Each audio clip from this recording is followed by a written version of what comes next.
TV Patrol. One TV Patrol. One TV Patrol. One TV Patrol. Issue sa anti-rabies vaccine sa City Health Office gitubag ni Dr. Florilyn Irogirog. Napaklaro na sa City Health Office ang issue labot sa libreng anti-rabies injection. Matud pa ni City Health Officer 4 Dr. Maria Florilyn Irogirog nga libre sa anti-rabies ang mga pasyente nga modangob sa Animal Bite Treatment Center sa City Health Office labi na kon membro o benepisyaryo kini sa PhilHealth.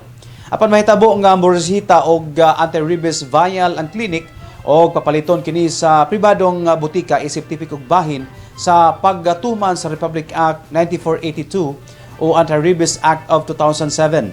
Ang mutubang sa pagpalit sa resita mao kadtong tag-iya sa ero nga nakapaak. Gipaklaro ni Dr. Maria Florilyn Irogirog nga kung ilibre o tubagon tanan sa Animal Bite Treatment Center sa City Health Office ang anti-rabies vial, mahimong dili epektibo ang balaod og matawag nga gikonsente ang mga tag-iya sa iro nga nakasala.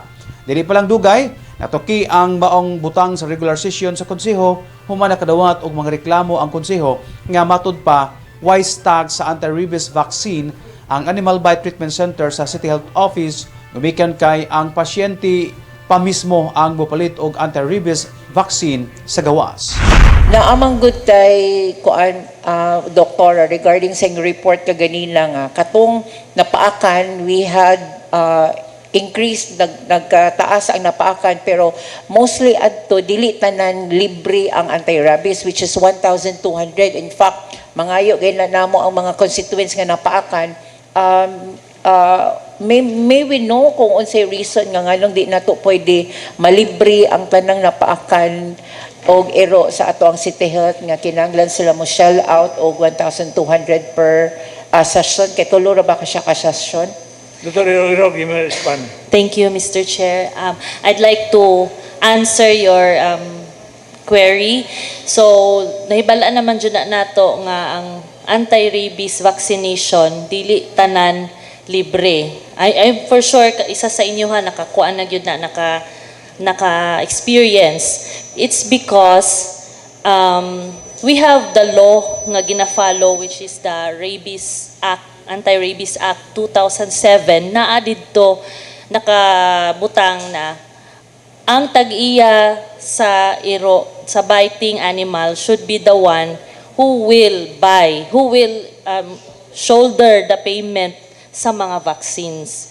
Kay we cannot provide everybody nga malibre kay tanan na lang pud mo anha sa mua wala na ang pet ownership mawala na siya kay total libre man. So mao na siya. Although we provide free vaccination tungod sa atong e-konsulta care of PhilHealth which is limited also to category 3. Kaya ang animal bite naaman na siya tulo ka categories. First is katulang licking of the animal. Second category is katulang mga scratches, mga gamay lang nga